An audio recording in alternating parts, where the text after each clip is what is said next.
juste avant d'appuyer sur le bouton de ta montre et de démarrer ton entraînement avec un superbe podcast dans les oreilles, eh bien je t'invite à aller faire un tour sur devenirtriathlète.com/livre. Tu vas pouvoir découvrir le livre Devenir triathlète que l'on a rédigé à 7 mains sous la direction d'Olivier de Scooter et dans lequel on t'explique comment devenir triathlète, comment progresser en triathlon et enfin comment performer en triathlon. Allez, on arrête de parler, c'est parti.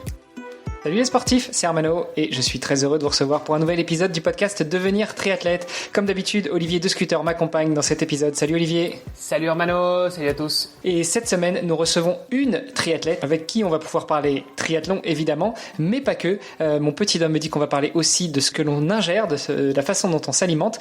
Bonjour Carla. Et bonjour à tous les deux, j'espère que vous allez bien. Écoute, de notre côté, ça va bien, enfin en tout cas du mien. Olivier, je te laisse répondre.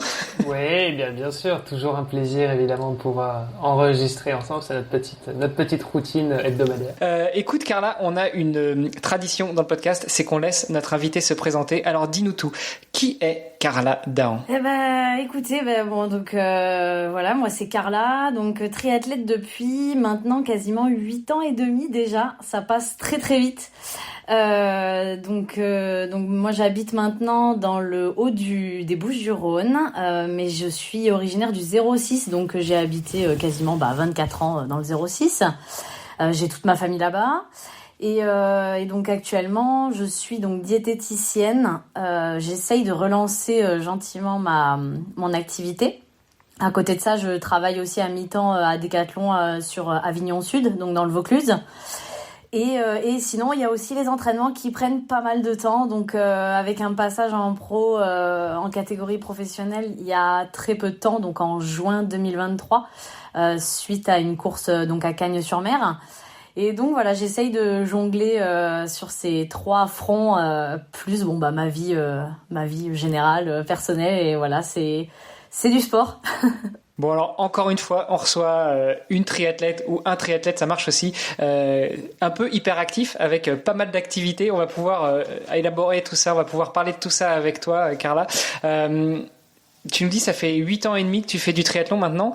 Maintenant, tu es une athlète de haut niveau. Tu as pris une licence pro récemment. Est-ce que tu peux revenir avec nous sur tes débuts dans le sport, avant même de commencer le triathlon? Alors, depuis toute petite, en fait, mes parents, ils ont tout de suite voulu me mettre sur une activité sportive. Et c'est vrai que j'ai un peu testé pas mal de choses, en passant par le tennis, même la gym. Et alors, premier amour, on va dire, sportif, ça a été quelque chose de complètement différent parce que c'était de l'équitation. J'ai fait 10 ans d'équitation avant de partir complètement sur autre chose. Et c'est vrai que depuis en fait ce moment où j'ai commencé vraiment à apprécier une activité, j'avais un rêve, c'était à la base c'était vraiment participer au JO. Alors bon, il s'avère que je pense que ça se passera peut-être pas comme ça, mais c'est vrai que ça a toujours été dans ma tête. Après l'équitation, je suis passée sur l'athlétisme, donc ça a été complètement différent évidemment. Moi, j'étais quelqu'un qui adorait faire du sprint, courir, tout ça, donc c'est vrai que très vite j'ai trouvé mes marques dans ce nouveau sport que j'ai fait pendant 5 ans du coup, jusqu'au niveau championnat de France. Et non, je m'étais hyper impliquée dedans, et au bout d'un certain temps, je me suis un petit peu lassée de courir sur un anneau de 400 mètres. Hein, voilà, on fait vite le tour finalement. Et très rapidement, j'ai voulu me mettre sur la course à pied sur route, et puis tester natation. Et puis après, le vélo est arrivé, donc obligatoirement, il y a le triathlon qui a commencé à vraiment sonné dans ma tête, et j'ai pu commencer à Grasse, donc vraiment là où j'ai habité une bonne partie de ma vie. Et donc j'avais quasiment 18 ans quand j'ai démarré. J'avais 17 ans et peu de temps après j'étais majeure. Donc voilà, ça fait une petite trotte maintenant que je suis restée sur ce sport-là qui est très complet et franchement qui est kiffant au quotidien, quoi. Bon, on t'avait prévenu quand même qu'il y a une petite différence entre le 400 mètres et l'Ironman sur lequel tu t'alignes maintenant. Il y a quelques mètres de plus en course à pied. Ah ouais, c'est clair. Surtout qu'en plus j'étais clairement c'était spécifique aux 400 mètres et ce que je faisais. Donc c'est clair que là maintenant je fais du marathon, donc après bon, il paraît que c'est quand même meilleur de passer de très court à plus long parce que les fibres musculaires apprécient un peu plus, mais c'est vrai que c'est un sacré changement mais je regrette pas parce que bah c'était une belle aventure avant et aujourd'hui ça en est encore une plus belle, donc voilà. Et aujourd'hui, tu refais plus de cours du coup? Non, plus du tout. Bah la piste c'est très rare parce que finalement je préfère m'entraîner sur de la route directement du terrain un petit peu, pas forcément linéaire ou pas forcément plat. Mais tu serais capable de refaire du 400 mètres haies par exemple? Alors capable, je pense. Pas du tout dans... Ah oui, j'imagine que tu le terminerais le 400 mètres haies. Ouais, le terminer ça risque. Mais je veux dire, est-ce que ton corps a véritablement changé et clairement t'es loin des performances que tu parvenais à faire à l'époque? Clairement, sur ce genre de distance et sur ce genre en fait d'effort musculaire, je suis plus du tout faite pour ça, quoi. C'est clair, c'est clair. C'est ça. C'est clair parce que malgré tout, c'était un espèce de sprint long avec un travail de passage de haie au milieu. Donc là, aujourd'hui, je pense que je suis incapable de refaire ce que je faisais il y a quelques années. Ouais, non, ça n'a plus rien à voir. Et comment tu justifies, toi, qu'il y ait des espèces d'aliens extraterrestres qui dans le monde du triathlon qui font du court distance olympique, hein, c'est pas du 400 mètres évidemment, mais qui soient capables de s'aligner et de performer autant sur du déo que la distance Ironman? Je trouve ça hyper dingue. Après, c'est vrai qu'on voit énormément maintenant d'athlètes de court qui s'alignent déjà sur du half. Alors peut-être pas forcément sur de la distance Ironman, parce que c'est vrai que ça demande encore autre chose au niveau de l'entraînement. Mais par contre, en effet, on voit que les athlètes qui sont spécialisés sur du court ont vraiment déjà en fait un volume assez important pour être très bon sur le half, et ça se voit quand on voit les temps de natation et même à vélo et même en course à pied. Enfin, ça devient fulgurant, quoi. C'est pour ça que moi je me dis que le half j'en ferai, mais ce sera peut-être pas ma distance forcément que j'irai beaucoup dessus, quoi. On va pas revenir sur l'équitation vert après l'athlé, mais plutôt de l'athlé au triathlon. Quel a été le déclic? Pourquoi ce changement? Pourquoi ce passage? Alors déjà, il y avait cette histoire, donc comme j'ai dit avant, j'en avais un petit peu marre de rester sur le même terrain et puis de tourner un peu en rond et donc je commençais déjà à courir un petit peu sur la route. J'avais fait quelques petites courses qu'il y avait dans le coin, sur Cannes notamment, avec Odyssea, tout ça. Et c'est vrai que j'appréciais en fait partir courir de ma maison et faire un tour sur les petites routes qu'il y avait autour, tout ça. Et puis de temps en temps, je me faisais un petit peu des petits, alors pas forcément défis, mais j'augmentais en fait les distances. J'allais un petit peu entre guillemets à l'arrache sur les terrains, et je me disais on verra ce que ça fait comme kilomètre arrivé à la maison. Et c'est vrai que c'était très à tâtons comme ça où j'essayais. Je me disais on verra bien ce que ça donne. Et tranquillement, je me suis dit tiens, si j'essayais aussi la natation.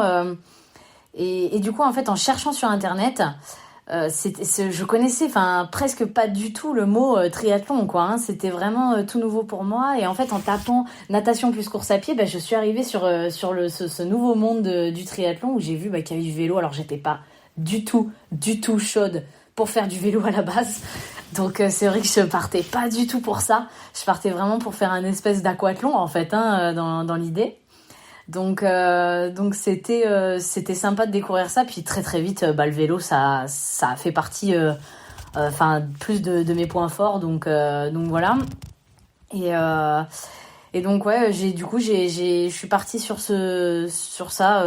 C'était un peu c'est venu comme ça. Puis surtout, j'ai toujours aimé repousser mes limites, faire plus, voir jusqu'où j'étais capable d'aller, et je pense que le triathlon pour ça c'était quand même pas trop mal. Et qu'est-ce qui fait que t'es passé sur le triathlon plutôt que, parce que t'étais pas forcément au vélo, de l'aquathlon ça existe, t'aurais pu faire, ou du swimrun, je sais pas, il y a des disciplines aussi qui appuyaient pas forcément le vélo. Ouais, c'est vrai. Alors en fait, comme j'ai démarré directement avec un club de triathlon Cassure-Grasse, donc le TPG. Et en fait, c'est eux qui m'ont dit mais tu devrais prendre un vélo et tu vas voir, on va t'emmener, on va faire des petites sorties, on va commencer cool et tout. Puis en fait, je me suis laissée embarquer clairement. C'est vrai que si ça se trouve, ça se serait peut-être pas du tout passé comme ça si j'avais commencé différemment ou que de mon côté ou qu'avec des gens en effet qui faisaient peut-être déjà du swim and run. Enfin, voilà, c'est vrai que du coup, je me suis orientée vers ce club-là parce que je voulais quand même être encadrée un petit peu dans ce que je faisais. Mais et en fait ils avaient un groupe d'athlètes amateurs, hein, c'était vraiment pour le plaisir.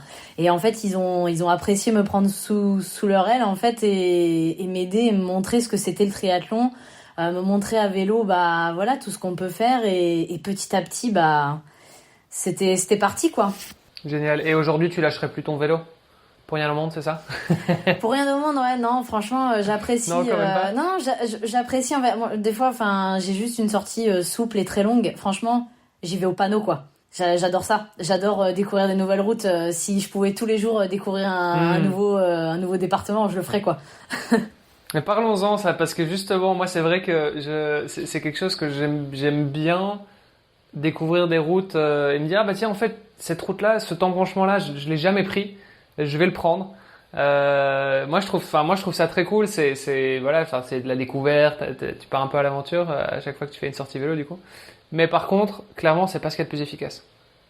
Parce que t'as une chance sur deux d'arriver sur un petit chemin de terre et de devoir faire demi-tour, ou d'être sur une vieille nationale où il n'y a pas de piste cyclable et des bagnoles qui te dépassent à toute vitesse. Oui, c'est vrai, c'est un peu le risque. Après, c'est vrai que dans le coin, là où je suis, il y a pas trop de risque à ce niveau-là parce que en fait, il y a plein de routes qui se croisent à droite à gauche. Et je pense qu'il y en a encore plein que j'ai pas vu et pourtant je fais pas mal de kilomètres par an, donc. Mais non, c'est vrai que j'adore faire ça. Après, c'est vrai que je le fais pas trop quand j'ai une séance très spécifique. Je préfère partir sur des routes que je connais un petit peu quand même. Mais c'est vrai que pour le coup, moi, je roule beaucoup dans le Gard parce que j'ai le Gard juste à côté. Et en termes de voiture, je suis pas trop embêtée, franchement, et je suis vraiment très tranquille. Et c'est vrai qu'on peut un peu faire n'importe quoi au niveau des routes, on n'est pas trop embêté, quoi. Il va quand même falloir qu'on revienne sur ce petit à petit qui devient quand même vachement grand parce que nos auditeurs l'auront compris. On en a parlé rapidement tout à l'heure. Maintenant, tu évolues sur Ironman avec une licence pro en plus. Donc, peut-être qu'on va revenir sur la raison de cette licence pro. Mais passer du 400 au triathlon, c'est une chose. Des triathlons, il y en a de toutes les distances. Ça commence au super sprint où tu cours même pas 5 km et puis ça va effectivement jusqu'à l'Ironman. Après, ça va même encore plus loin, hein, si jamais ça t'intéresse. Il y a du DK Ironman et tout ça. Mais et sur l'Ironman, on court 42 bornes. Comment est-ce qu'on... quelle mouche t'a piqué pour, après avoir découvert le triathlon, commencer à monter de plus en plus en distance et en intensité et en durée d'effort? En fait, plus je faisais du long, mieux je me sentais, plus je dépassais ce que je pouvais en fait physiquement et puis même mentalement. Et en fait, la distance Ironman, ça fait des années et des années et des années que j'en rêve et que j'ai commencé que l'année dernière finalement. Ça fait, c'est vrai que là actuellement, j'ai 4 Ironman dans les pattes, enfin 4 distances Ironman dans les pattes. Et bientôt le 5e, mais ça faisait des années que j'avais envie de commencer et que clairement on m'avait dit mais physiologiquement tu peux y aller, donc c'est vrai que ouais, ça m'a titillé pendant un bon moment, puis après il a fallu se lancer, quoi. Attends, parce que t'es en train de nous dire que là tu vas avoir bientôt un 5e Ironman dans les pattes, mais t'as commencé l'Ironman que l'année dernière, donc en 2022. Exactement. Là je vois le cerveau d'Olivier qui bout comme le mien. Il va falloir que tu nous en dises plus. En fait, en plus l'année dernière, une année mais hyper compliquée pour moi. J'ai fait une très grosse blessure en début d'année 2022, donc avec une très grosse fracture de fatigue, vraiment pas belle. On n'avait pas besoin d'être radiologue pour bien voir que c'était cassé. Et donc 3 mois d'arrêt, et derrière il a fallu relancer une prépa Ironman vraiment très très très très très courte, trop courte, pour essayer de se qualifier pour Kona. Du coup, j'ai toute ma saison qui s'est explosée l'année dernière. J'ai fait plein de voyages avec du coup mon compagnon qui fait aussi du triathlon pour lui. J'étais censée prendre les départs mais je ne pouvais pas. Donc du coup, j'étais là vraiment en juste pour l'aider en tant que spectatrice. C'était très dur mais bon, pas le choix. J'ai pu quand même m'entraîner un peu en natation vélo parce que ça me faisait plus mal. Mais voilà, course à pied, pour vous donner une petite idée, j'ai repris la course alternance avec la marche en mai 2022 et j'ai pris le départ de mon premier Ironman à Maastricht le 7 août 2022. Donc on va dire début juin jusqu'à début août, c'était 2 mois de prépa à pied, donc avec très peu de kilomètres. Et du coup, je me suis lancée sur cet Iron en sachant que ça allait être l'enfer sur le marathon. Ça a pas trop loupé parce qu'au 25e, grosse explosion, nausée, enfin difficile quoi. Mais bon, finalement, j'arrive quand même à gagner ma KT, et du coup prendre ce slot, sachant que du coup déjà mon compagnon était aussi qualifié, donc c'était génial de pouvoir partir et de savoir que j'allais prendre le départ aussi à Kona. Et puis il s'avère que Kona, c'était 2 mois après mon premier Ironman, donc allons-y quoi. Donc j'ai énormément accumulé de fatigue et puis de manque d'entraînement parce que on a évidemment fait très attention que ça répète pas. Il fallait pas que je me refasse mal et voilà, donc ouais, ça a démarré sur les chapeaux de roue, on va dire, et puis pas forcément dans les conditions physiques que j'aurais rêvé, mais bon, ça a démarré correctement quand même, quoi. Et qu'est-ce qui fait que t'étais prête du coup, et que tu l'as pas fait avant, parce que tu dis ouais, c'était un rêve, je voulais faire depuis des années. T'attendais quoi exactement? T'attendais que ton coach te dise physiologiquement c'est bon, ça y est, tu peux y aller? Non, parce qu'en fait on me l'avait déjà dit, j'avais fait plusieurs fois des tests à l'effort avec un physio sur Monaco quand j'étais par là-bas, et il m'avait dit ouais, mais il y a aucun problème pour cette distance. Et en fait, je sais pas, il y avait une petite voix en moi déjà qui me disait il faut peut-être attendre encore un peu. Enfin, je savais pas, voilà, j'étais un petit peu perdue sur cette idée-là. Mais bon, plusieurs fois j'avais vu l'Ironman de Nice, j'étais folle quand j'étais derrière les barrières à me dire mais c'est pas possible, moi aussi je vais être à cet endroit en train de souffrir quoi. C'était c'était un petit peu difficile pour moi de me dire est-ce que c'est vraiment le bon moment, et finalement je me suis lancée que l'année dernière quoi. Okay. Parce que la manière dont tu le présentes, on dirait que t'attendais un petit peu d'avoir le go tu sais, le test médical, le médecin qui dit non, c'est bon, ça va, vous pouvez y aller, vous allez rien risquer, entre guillemets. Alors que j'imagine, t'étais déjà triathlète, donc tu te connaissais un petit peu, tu savais que tu pouvais le faire. Maintenant, t'avais probablement des objectifs aussi en termes de chrono, c'est ça? Ouais, alors c'était même pas chrono, parce qu'en plus je savais pas forcément lequel faire en premier. Mais c'était je sais pas, j'étais un petit peu bloquée en me disant ouais, est-ce que c'est pas trop tôt, je sais que je suis capable de le faire, mais est-ce que ça va le faire, est-ce que mon corps va vouloir endurer ce genre de choses, est-ce que et du coup c'est pour ça que je pense que ça a un petit peu traîné, ouais. Et donc t'as fait quoi d'autre? T'as fait Maastricht, t'as fait Kona? Ouais, ça c'était 2022 du coup, donc une année, une saison très courte et très violente.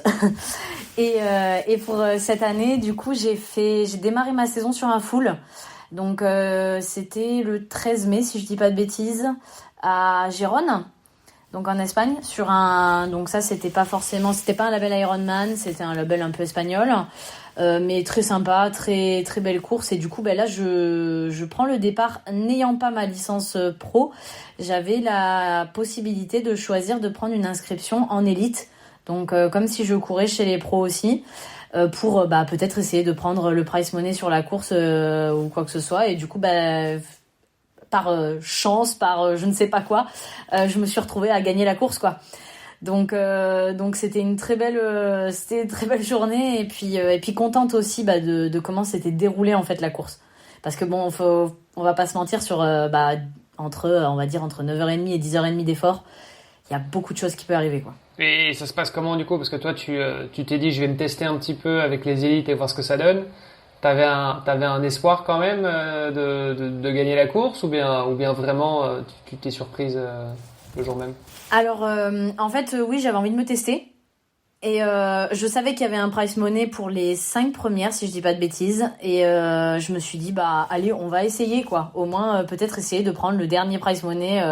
Parce que je sais que sur cette course-là, j'avais vu que chaque année, il n'y avait pas forcément 10 élites du top 20 mondial qui s'alignaient. Donc je me suis dit, allez, pourquoi pas. Puis de toute façon, ce serait mon premier full de la saison. Et puis on verra bien ce que ça donne. Et non, je m'attendais pas du tout à gagner, vraiment pas. Je me suis dit, allez, déjà, si je fais top 5, ce sera déjà très très bien. Je serais déjà bien contente. Et en fait, c'est facile. Je sors avec une fille donc espagnole qui est pro aussi, si j'ai bien vu. Et après, je suis restée deuxième jusqu'au kilomètre 90. Et après, j'ai pris la tête quasiment jusqu'au bout sans voir, entre guillemets, quelqu'un qui est revenu sur moi, quoi. Donc c'est vrai que c'était hyper sympa, hyper intense et puis vachement cool à vivre en étant sur la tête de course. Ça m'arrive pas tous les jours quand même. Donc malgré tout, surtout sur Iron. À quel moment t'y as cru en fait à cette victoire? À un moment, tu t'es dit bon je la dépasse. Bon, enfin bon. Je suis probablement en train de me cramer et elles vont me redépasser après, ou bien au moment où tu l'as dépassé, tu t'es dit en fait ça y est, c'est bon, là je vais chercher la victoire. En fait, c'était une gestion de course très compliquée parce qu'en fait on était, je reviens sur ça juste 30 secondes, on avait le Race Rangers sur les vélos. Donc qui est en fait pour voir notre distance avec le vélo qui est devant nous. Et c'est vraiment pour éviter en fait tout ce qui est drafting. Et la gestion de course est hyper intense, hyper difficile. C'est vraiment, on a le cerveau, il est à 1000 pendant tout le vélo, quoi. Et c'est vrai qu'en fait, je suis restée avec elle assez longtemps. Et en fait, on avait un rythme qui m'allait pas. Je restais relativement loin d'elle parce que sinon il y avait les petites loupiottes qui commençaient à clignoter. Là, c'était assez flippant. Donc du coup, moi, j'étais pas du tout dans mon rythme, j'aimais pas du tout. Et il y a un moment, je me suis dit, tant pis, tu mets une boîte et t'essayes de passer, puis tu verras si elle revient ou pas, quoi. Et finalement, elle est jamais revenue. Donc c'est vrai que jusqu'à la fin du vélo, je peux pas dire que j'étais sereine. Je suis jamais sereine, hein, parce que tout peut arriver, mais on n'est pas vraiment serein quand on vient de passer. On est en tête. Bon, on peut se cramer en effet. Et en fait, le moment où on dépasse, on est obligé en fait de se cramer un coup parce qu'on n'a pas envie de se prendre un carton, quoi, clairement. Et puis c'est après, une fois que j'ai posé le vélo et que j'ai pu poser ma course à pied, là j'ai compris que j'avais quand même une avance carrément correcte. Et là du coup j'ai pu être beaucoup plus calme en fait mentalement et me dire voilà, là tu fais le taf, quoi. T'essayes de rester dans ce que t'as travaillé tout cet hiver et franchement ça a plutôt bien payé, quoi. Mais quand tu dis tu fais le taf, c'est-à-dire tu respectes tes allures, tu te connais. Tu suis le plan de base, ou bien tu te dis en fait je vais quand même la jouer un peu plus risquée, mais là je peux pas me permettre de les laisser revenir sur moi. Alors non, quand je dis je fais le taf, c'est vraiment je reste sur mes allures. Alors il s'avère que j'ai démarré le marathon, j'étais un tout petit peu en dessous des allures prévues, mais c'était des allures que j'avais travaillées aussi à l'entraînement. Donc en fait j'étais sur terrain connu, on va dire. Et donc quand j'ai vu que ça tenait bien, ça allait, je me suis dit pas de souci, avance comme ça et de toute façon ça va aller, quoi. J'étais pas non plus hyper loin de ma zone. Puis de toute façon avec la fatigue, j'ai commencé un petit peu à baisser, pas énormément, donc ça j'étais assez contente. Et en fait c'est à partir d'un certain moment on se voyait avec les autres qui revenaient. On était en aller-retour à un endroit du parcours. Et en fait, je voyais une autre fille donc que j'avais pas vue du tout avant parce que je pense qu'elle avait nagé un peu derrière, donc obligatoirement on s'était pas vu, et qui courait très très bien d'ailleurs. Il me semble que c'est une Allemande pro aussi. Et je pense qu'elle a couru vraiment un très beau marathon parce qu'elle me revenait dessus et on était assez éloignés, donc ça allait, elle avait pas le temps de me reprendre. Mais je me suis mis une petite pression quand même. À 3-4 km de l'arrivée, il a fallu quand même que je me mette un coup de fouet, quoi. Et je me suis dit, allez, ne la laisse pas revenir quand même. Donc, non, voilà, c'était une belle gestion et non, j'étais contente. Excellent. Et donc ça, c'était Girona en Espagne, donc ça c'était en début d'année. Ouais. Puis t'en as fait encore un autre. Ouais, j'ai fait Vitoria et là, j'étais déjà passée pro. Donc, c'était mon premier full label en pro, du coup. Et Vitoria, et là maintenant t'en prépares encore un autre, quoi. Ouais, accessoirement Kona, quoi. Ouais, un petit triathlon, quoi. Une petite fête du triathlon, c'est ça? C'est ça, c'est pour gagner un petit saucisson à l'arrivée. Bon, il y aura quelques filles qui seront dans le top 10 quand même, normalement. Oh non, mais ça va être une sacrée expérience. J'ai pas de prétention de place ou de temps parce que c'est Kona, quoi. C'est des conditions difficiles, c'est une course difficile et la start list, elle est explosive, quoi. Explosive. quand je vois mon petit nom au milieu de ça, je me dis bon, bah voilà, me voilà au milieu de la fausse requin, quoi, clairement. Donc, syndrome de l'imposteur. J'irai peut-être pas jusque là.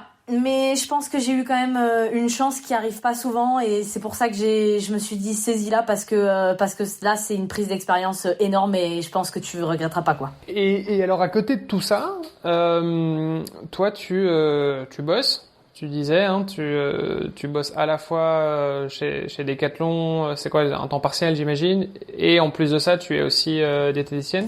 Ouais, exactement. Alors, en fait, la diététique actuellement, c'est vrai que il faut énormément de temps pour la développer. J'en ai pas beaucoup, donc c'est vrai que je travaille en fait uniquement avec des athlètes à distance actuellement, et j'essaye aussi de développer une page Instagram que j'ai sur ça. Évidemment, c'est vrai que là, ça fait quelques semaines que j'ai pas eu une seconde pour créer du contenu. Parce que j'ai envie de faire quelque chose de vraiment sympa, d'intéressant pour les personnes, alors que ce soit des gens qui sont sportifs ou pas. Et malheureusement, il faut énormément de temps pour ça. Et là, actuellement, c'était impossible. Et en effet, je travaille en 15 heures sur le papier à Decathlon, mais mes horaires sont lissés sur l'année. Donc, c'est-à-dire que j'ai des semaines où je vais travailler très peu d'heures. Et par contre, par exemple, comme là, au mois d'août, j'ai travaillé 4 semaines d'affilée à entre 28 et 34 heures, plus toutes les séances et les entraînements à côté, ça c'est des sacrées semaines, quoi. Mais les prize money sur les courses aujourd'hui, ça reste de l'argent de poche, entre guillemets. Ça te permet pas de vivre, quoi. Ah oui, clairement. En fait, aujourd'hui, c'est vrai que le but, surtout depuis que je suis passée pro, c'était vraiment essayer d'aller choper au moins des top 8 sur Iron et Iron 73. Et du coup, voilà, cette année, j'ai réussi quand même à prendre un petit peu d'argent. Hein, je vais pas le nier. Donc, franchement, ça fait du bien. Mais en effet, après, on va pas se mentir non plus. La vie coûte très cher. La nourriture, ça, quand on veut bien manger, ça coûte très cher. Et la vie en général coûte très cher. Donc c'est vrai que je peux pas dire que mon mi-temps à Decathlon il va me sauver la vie, et la diététique actuellement je peux pas en vivre non plus, quoi. Donc voilà, j'essaye de jongler avec tout ça pour essayer de m'en sortir, et voilà. Ouais, c'est malheureusement souvent le cas. Hein. Il y a beaucoup d'athlètes, même dans le top 100 mondial, il y a un classement PTO des 100 athlètes qui ont le mieux performé récemment dans le monde en fonction de leurs résultats de course. Et même dans ce top 100, on a eu beaucoup d'athlètes qui en faisaient partie, qui sont passés sur le podcast et qui en réalité bossent. Qui ont un job à côté, hein, et parfois des jobs même compliqués qui demandent quand même un certain niveau d'engagement, de stress, ou des jobs où ils bossent aussi avec des horaires décalés, la nuit, etc. Et qui malgré ça ont des routines d'entraînement de triathlètes pro. Donc voilà, en tout cas respect à vous tous. Parce que clairement c'est pas facile. Ça te fait combien d'heures d'entraînement, toi, par semaine en moyenne? Ouais, c'est assez variable. J'ai envie de dire, on est entre là ces dernières semaines entre 18 et 26 ou 27, vraiment sur les plus grosses semaines, quoi. T'as des trucs et astuces pour que ce soit en termes d'entraînement ou en termes d'organisation dans ta vie de tous les jours pour justement parvenir à combiner tout ça? Une astuce, vivre à 1000 à l'heure et se dire que on n'a pas le choix. Non, c'est Non, ça marche pas, ça, comme astuce. Non, je crois pas, mais bon, c'est pas grave. En fait, j'ai pas forcément d'astuces, mis à part quand je prépare mes repas, parce que je cuisine tous les jours. C'est moi qui cuisine donc tous les soirs pour tous les deux. Et en fait, j'essaye de préparer plus pour qu'il nous reste assez pour le lendemain midi. Comme ça, le midi, on sait déjà qu'on se prend pas la tête avec ça. Mais le soir, il faut recommencer. Donc, non, voilà, c'est une vie à 1000 parce que on a envie de bien manger, on a envie de plein de choses, et on a des objectifs sur plein de choses. Et du coup, obligatoirement, ça demande beaucoup de temps et beaucoup d'énergie. C'est vrai qu'évidemment, il y a des jours où c'est plus dur, hein. où on est quand même bien claqué, mais pas le choix, c'est comme ça. Et justement, là on parle d'alimentation. J'imagine que c'est un point crucial aussi pour toi dans ta préparation et dans ta récupération. Ah oui, clairement. En fait, déjà, j'essaye de faire l'équilibre alimentaire au maximum chaque jour. C'est aussi pour ça que je cuisine tous les jours, parce que j'ai envie de manger du frais. Et puis parce que en gros déjà au niveau du goût, c'est quand même meilleur, quoi. Donc je mange varié tous les jours, équilibré au maximum. Après, ça m'empêche pas de me faire plaisir quand même, hein, je vous rassure. Mais non, voilà, c'est vrai que je cherche vraiment à faire les choses bien, parce que de toute façon avec les entraînements que je me mets, je parle aussi pour tous les athlètes dans tous les sports, avec les entraînements qu'on se met, les heures, la fatigue et l'intensité, le corps a besoin en fait qu'on le nourrisse correctement, et il faut essayer de varier au maximum ce qu'on mange, parce que chaque aliment va pas forcément apporter la même chose, et donc je trouve que c'est hyper important, et c'est hyper intéressant en fait de faire ça quand on fait encore plus un sport à haut niveau, quoi. Et pour parler justement un petit peu alimentation, toi tu as un diplôme de diététicienne, c'est ça? Ouais, c'est ça. Comment ça fonctionne? Tu t'accompagnes des athlètes ou bien des personnes qui veulent juste améliorer un petit peu leur alimentation quotidienne, pour je sais pas, de la perte de poids, voilà, des gens un peu monsieur et madame tout le monde, ou bien c'est vraiment orienté sport? Alors, à la base, j'ai pas forcément envie de m'orienter que sur le sport, mais de par mon milieu, j'ai actuellement que des gens qui font du sport, et très souvent c'est des triathlètes.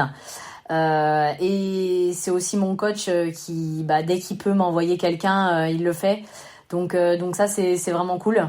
On essaye de travailler un petit peu ensemble là-dessus, et c'est vrai que ça fait plaisir, quoi, qui pense à moi, et du coup moi ça me rapporte aussi des personnes en plus, et ça commence à me faire connaître aussi. Après voilà, c'est comme je disais, il faut du temps pour ça, et c'est vrai qu'actuellement j'en ai pas assez pour développer ça correctement, quoi. Si tu devais nous partager pareil, je sais pas, je dirais les 3 enseignements principaux, les 3 trucs que tu répètes constamment à tes patients, c'est quoi? Qu'est-ce que je répète constamment? Alors c'est vrai que c'est assez variable, parce que pour le coup on n'a pas tous les mêmes soucis entre guillemets alimentaires, mais je dirais équilibre alimentaire, ça c'est clair. L'hydratation aussi, c'est vrai que ça c'est quelque chose que très souvent on voit, alors très très aussi souvent les personnes qui travaillent ont perdu en fait l'habitude de boire quand ils sont au travail ou quoi que ce soit, et c'est vrai que du coup on se retrouve avec des personnes qui sont déshydratées, quoi. Donc avec le sport qu'on fait, je pense que c'est pas une très bonne chose. Donc ouais, je dirais l'hydratation en plus, et après c'est très variable. Je parle énormément de la partie pendant la course et avant la course, avec mes patients qui sont athlètes. Et en fait, pas tous réagissent pareil. C'est très variable. C'est vrai que je peux pas dire vraiment que je répète régulièrement la même chose, quoi. Voilà, j'essaye de faire en plus au cas par cas, donc on est tellement tous différents que voilà. Bon, il doit quand même y avoir des trucs, allez, que tu t'amuses à systématiquement répéter. Donc il y a la partie alimentation, peut-être aussi l'équilibre alimentaire. Tu nous parlais de ça tout à l'heure. Quelqu'un qui vient te voir et qui te dit voilà, je pense que je mange un peu trop de viande.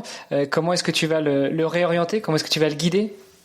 Alors déjà, je travaille sur un logiciel, et en fait, en fonction de la personne et de ses besoins, et surtout de son activité, je vais avoir en fait tous ces pourcentages en protéines, en glucides et en lipides par jour qu'il faudra prendre. Donc après derrière, obligatoirement, je vois au niveau de ces pourcentages-là et du grammage en fait qu'il va falloir étaler sur la journée. Moi, je place en fait les repas exacts, voire même les aliments exacts en fonction des besoins. Et donc là après on rééquilibre. Si la personne mange énormément de viande, je pense que normalement il y a peut-être un déficit au niveau des glucides ou un déficit sur autre chose, donc obligatoirement où il manque par exemple un aliment sur le sur le repas qui est hyper important. Donc obligatoirement en ajoutant en fait ça, en baissant un petit peu la viande, bah là par exemple c'était la viande, mais on retrouve en fait l'équilibre qu'il faut dans le repas avec l'ensemble des nutriments qu'il faut apporter. Mais après bon bah comme je disais, c'est au cas par cas quoi. Tu me dis que toi t'encadres surtout des sportifs pour la partie nutrition diététique. Te concernant toi, comment est-ce que tu gères ton alimentation pendant une course? Parce que encore une fois, t'es sur du long, sur du très long. Il y a l'alimentation avant, il y a l'alimentation pendant, et sur le triathlon, tu as la natation, tu as le vélo et tu as la course à pied. Comment est-ce que tu vas gérer ça? Je pense qu'on va pouvoir aller piocher quelques bonnes infos là-dedans. Eh ben, j'espère ne pas te décevoir, mais pour le coup, je suis presque le cordonnier le plus mal chaussé, tu vois. Donc, en fait, on travaille là-dessus comme des acharnés, donc avec mon coach, parce que j'ai une fragilité au niveau de l'intestin et de l'estomac qui sont terribles à gérer, et donc en fait on teste, je pourrais même pas dire combien de trucs j'ai testé depuis qu'on travaille ensemble avec je suis passée par beaucoup de produits de poudre et tout différentes. Enfin c'est très très difficile parce que entre les goûts qui me plaisent pas, entre les trucs qui me dégoûtent, entre le moment où j'arrive plus à ingérer de glucides, entre le moment où voilà, ça passe plus, et ben pendant la course, je peux avouer que c'est pas forcément toujours très facile. Et sur Ironman, bah c'est très très compliqué parce qu'au bout d'un certain nombre d'heures, et ben je commence à avoir du mal, vraiment du mal à m'alimenter. Donc après c'est un petit peu bon bah écoute, on va faire avec ce qu'il y a, hein, et puis on va boire de l'eau, puis ça va aller. Non voilà, c'est vrai qu'en fait dans l'Ironman il y a 3 disciplines, mais je pense qu'il y en a surtout une 4e, c'est l'alimentation, et elle est facteur de performance, mais plus. Bon, il y en a même une 5e, on parle souvent de la récupération aussi comme étant une autre épreuve. Ouais, voilà, là c'était vraiment au niveau de l'effort pendant, je parlais, mais oui, en effet, c'est sûr que la récup fait partie de l'entraînement, et ça, j'ai pu le constater plus d'une fois. Toi, du coup, sur une distance Ironman, c'est quoi tes habitudes en termes de nutrition? Alors pour être honnête, elles ont approximativement changé 3 fois ces 3 derniers mois. Parce qu'on a testé plein de choses différentes, et du coup j'étais partie plutôt sur Morten, donc avec des grammages particuliers à vélo et aussi sur le marathon, mais ça ne passait pas quand même. On a changé, j'ai essayé une marque qui arrive de Nouvelle-Zélande, si je dis pas de bêtises, S-Fuel. Et donc en fait c'est un mélange de glucides et de lipides, mais il s'avère que les gels, je n'ai pas pu, ça n'a pas du tout fonctionné parce que ça m'a explosé l'estomac quoi. J'en ai pris sur une sortie longue à pied, et des douleurs à l'estomac, assez fortes, et du coup je me suis dit bon, on va peut-être éviter ça. Et donc après ça, j'ai essayé encore autre chose. Donc là, j'ai essayé précision hydratation il y a peu de temps, et ça a l'air pas trop mal. Donc voilà. Après, on a essayé déjà de trouver quelque chose que déjà je supporte à l'entraînement. Et après, on a essayé de travailler sur différents grammages, voir comment je réagissais, et puis voilà. Donc c'est vrai que ça reste un point qui est très difficile à gérer chez moi, et je pense que le jour où j'aurai trouvé le grammage parfait, et peut-être un autre ou ce produit-là nickel pour moi, je pense que là ce sera peut-être encore différent quoi. Et au-delà des gels ou boissons à l'effort, il y a d'autres choses aussi que tu consommes sur Ironman ou pas? Sur Iron, non, j'ai rien d'autre là, c'est tout. De toute façon, à vélo, c'est en poudre en général dans mes bidons. Je finis en gel parce que j'ai plus assez de bidons. Et après du gel à pied pour pouvoir boire vraiment de l'eau, parce que je sens que c'est quelque chose de... Enfin, je peux pas boire en fait en permanence de la boisson quoi.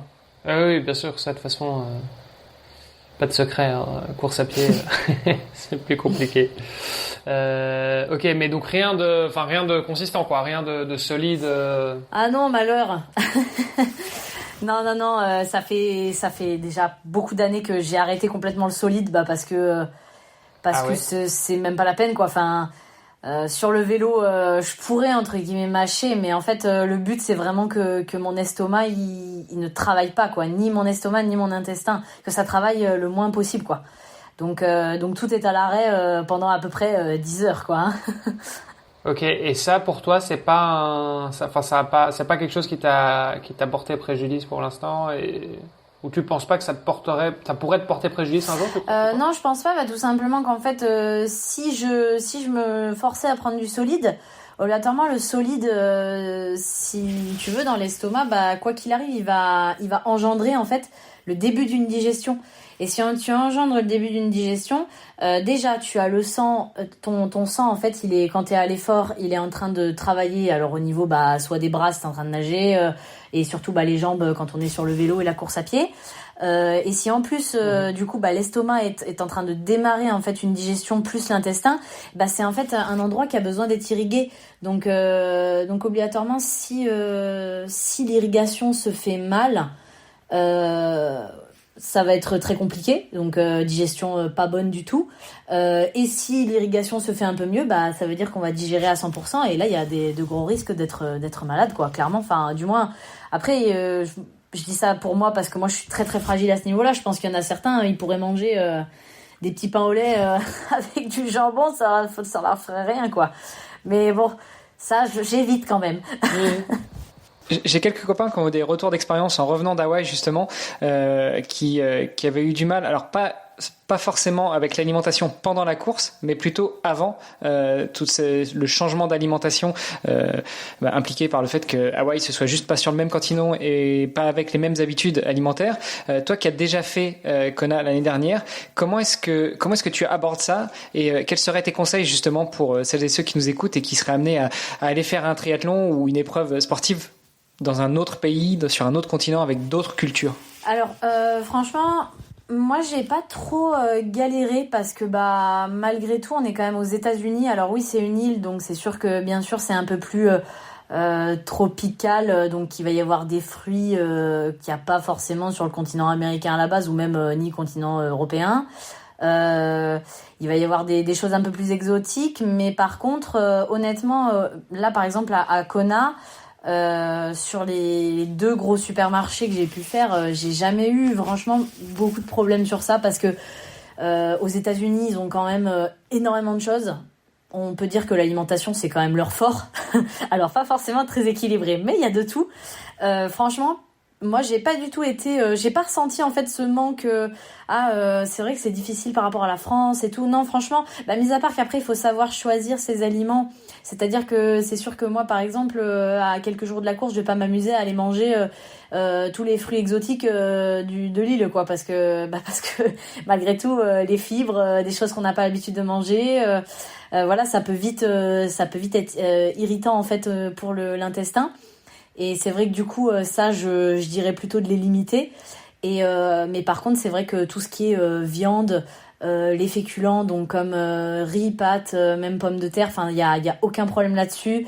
Et même pour les légumes, c'est vrai que c'est peut-être pas aussi riche que ce qu'on peut trouver en France, mais moi j'ai pas eu trop de soucis, quoi, à ce niveau-là.